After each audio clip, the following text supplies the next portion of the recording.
안녕하십니까. 연세대학교 보건대학원 융합보건의료대학원의 감염병 역학을 공부하고 연구하는 권준욱 교수입니다.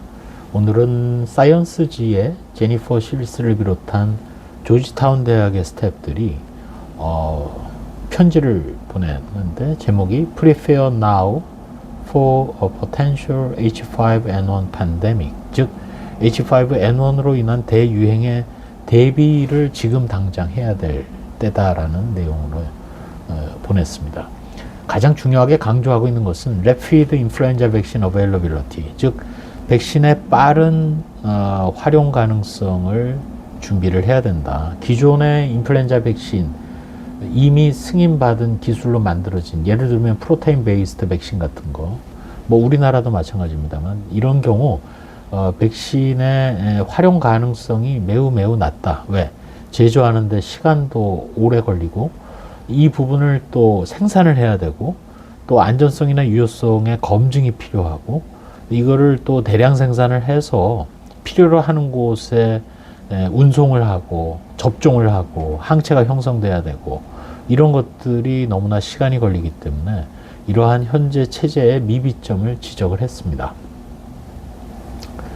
다만 저 개인적으로 좀 아쉬운 것은 물론 뭐 내성 가능성은 있지만 일단 H5N1이 새롭게 유행을 한다면 타미플루 등 기존의 항바이러스제에 대해서 효과가 있다면 일단 치료약제를 가지고 버티긴 해야 되는데, 물론 H5N1이 처음에 등장한다면 아마 치명적이겠죠. 모탈러티가 매우 케이스 페이탈러티 레이쇼 등이 매우 높을 가능성이 있습니다. 따라서 그래서 아마 여기서 항바이러스제 언급 없이 백신에 대해서 얘기를 하는 걸로 이해를 하는데, 백신 중에는 뉴 테크놀로지, 즉 mRNA 베이스드 백신으로 대응을 해야 된다. 그러게 하기 위해서는 mRNA 백신도 역시 생산이 필요하고 이것도 딜리버리 배달을 해야 되고 콜드 체인이 중요하지 않습니까? 리피드 나노 파티클로 패킹을 해서 체내에 주사가 이루어지는데 그거에 대한 어떤 mRNA의 안정성을 확보하기 위해서 저온으로 이제 보관을 하고 이송을 해야 되니까요.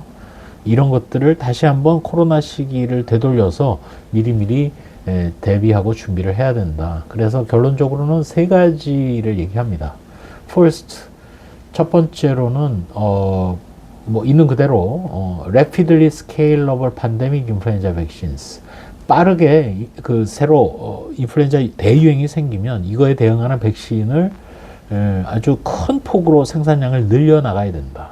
이를 위해서는 코로나 때 했던 오퍼레이션 워프 스피드, 대량의 지원 자금을 초기에 쏟아부어서 mRNA 백신을 다량으로 생산해서 확보하고 배달하고 접종하고 이런 것들을 미리 준비해야 되고, 이 과정에서 글로벌 프레임워크도 다시 한번 다져야 되고 코로나 때의 상황을 반추해서 준비해야 된다는 게 첫 번째입니다. 두 번째는 아마 미국을 중심으로 백신에 대한 미스인포메이션, 오해, 불신 이런 것들이 있기 때문에 그런 것 같은데, 두 번째로는 Comprehensive Outreach and Communication Programs, 그것도 행동과학에 기반한 무슨 얘기냐면은 현장에서 이제 백신 접종도 이루어지고 여러 가지 대응이 이루어지는데 이와 관련해서 소통 프로그램을 확실히 다지고 또 준비를 해야 된다는 겁니다.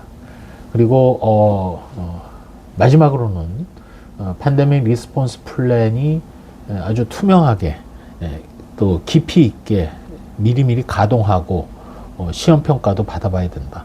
우리가 코로나 때 경험을 했습니다만 그 백신 접종이 뭐 일거에 이루어질 수 있는 건 아니기 때문에 그 경우 필요한 방역 조치들, 대표적으로 각종 거리두기, 뭐 마스크 착용이라든지 이런 거를 뛰어넘어서 필요할 경우 이 새롭게 발생할 H5N1이 만약에 영유아를 중심으로 어린아이들에게서 스페니쉬 독감 때와 마찬가지로 치명률이 높다면 보육, 학교, 교육시설 등등에 대한 거리두기도 강력하게 동원되어야 될지 모릅니다. 이런 것들을 그냥 이렇게 제가 하듯이 말로만이 아니라 깊이 있게 실지로 한번 준비를 해야 된다.